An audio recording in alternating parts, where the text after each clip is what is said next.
master on 1, and then the volume all the way up. So I've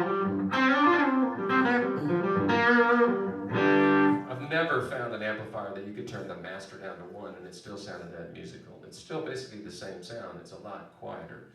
So my tips for amplifier is bring the right amp to the right gig. And so it's in general, except for this particular amp, which you can turn down to 1 and it still sounds good, is a lot of us that play in small clubs, you know, we don't want to blow everybody out like I'm doing up here in the front, but I gotta play loud enough for people in the back. You know, if you have to turn your master so far down, maybe you should get a smaller amp. But another trick is, if you have a 212 cabinet or a 212 amp, just use one speaker or cover up a speaker. You can take your guitar case and put it in front of the speaker cabinet, the sound, it'll fill the sound man. And you'll still get your tone and you'll still hear it and everything. So those are some tips. But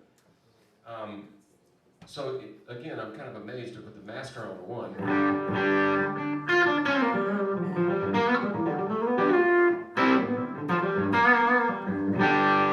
It sounds fantastic to me, at least. I mean, I love that sound. So back where I was.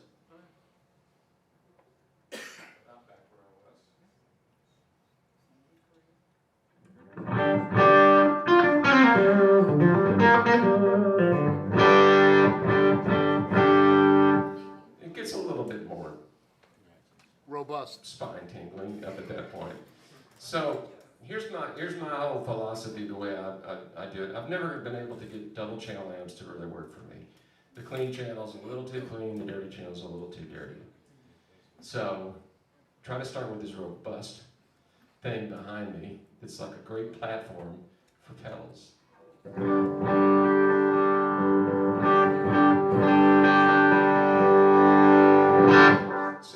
And set the amp so that when I turn it all the way up and I hit the amp and I hit the guitar really hard, I'm gonna turn it down just a notch. And I hit the guitar really hard.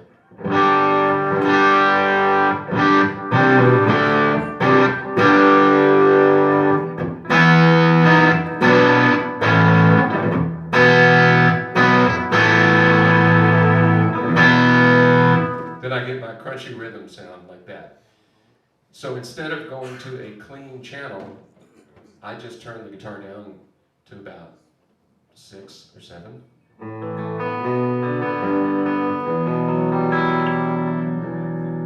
Cleans up beautifully, and then if I don't play quite as hard, I'm not hitting the front of the amp, so I'm using the attack that I play with and then the volume knob. And then these sounds, in this particular guitar, has a coil tap, which you can really accentuate the single coilness and the chiminess without changing any. I just turned on some delay, but there's no distortion. I didn't turn anything off.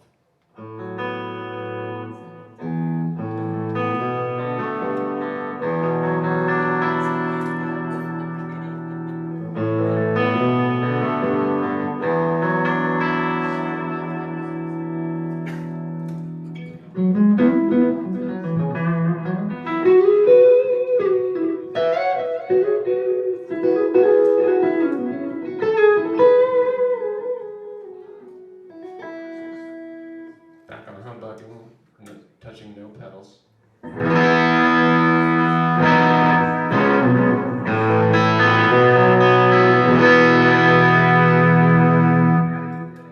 That's a pretty broad range of sounds right there with just using the volume knob, the coil tap, which I rarely use. I just turn the volume knob down a little bit when it works. Live, it's kind of too busy to reach down and do that. But in the studio, it's very, very cool.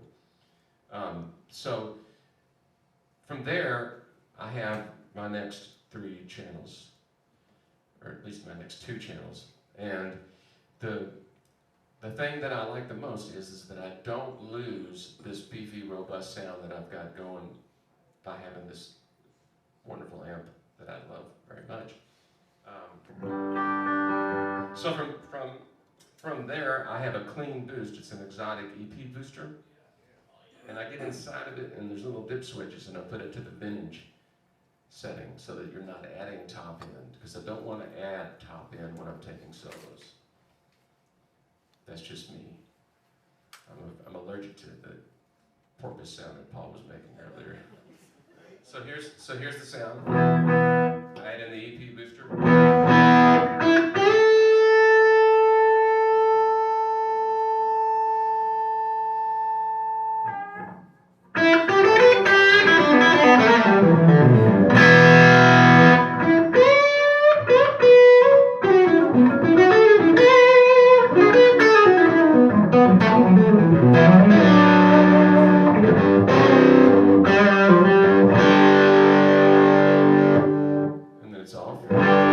So it's very subtle. It just hits the front end of the amp a little harder, and it really, I use that all the time. And so from there,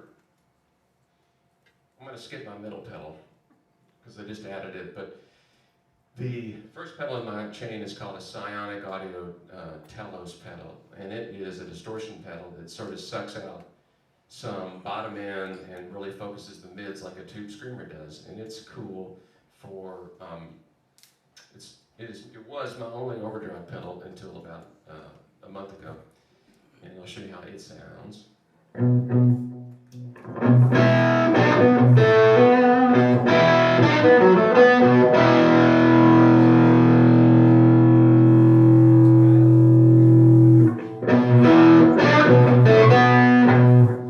It's really good for I really love it on baritone guitars and lower tune things, and if I'm going to do some lower chordal things.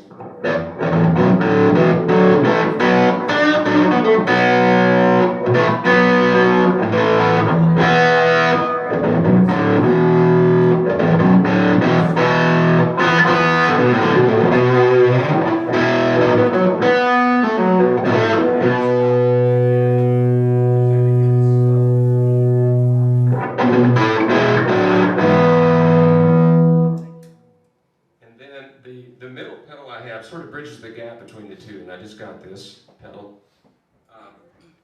It is like the EP booster, but if you could put a gain knob on it, so it doesn't take any lows away. And I've been using this a lot lately. It sounds like this.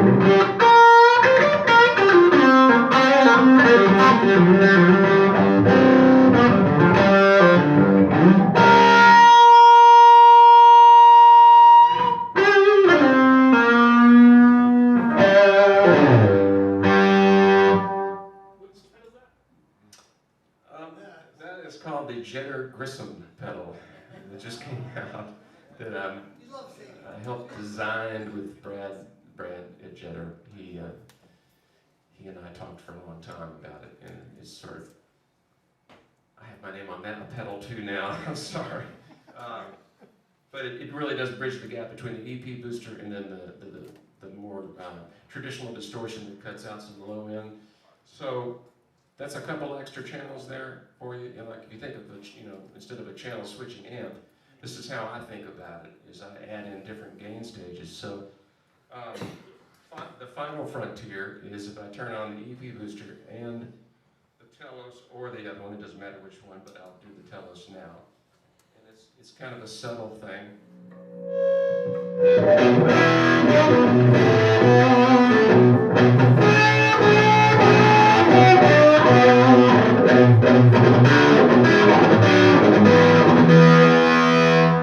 So that's about as much gain as I ever need. And back to the square one again. So it's pretty simple stuff, really. I mean, I've got this little area on chorus.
warble pedal, and then the Strymon El Capistan delay, which I have set like this.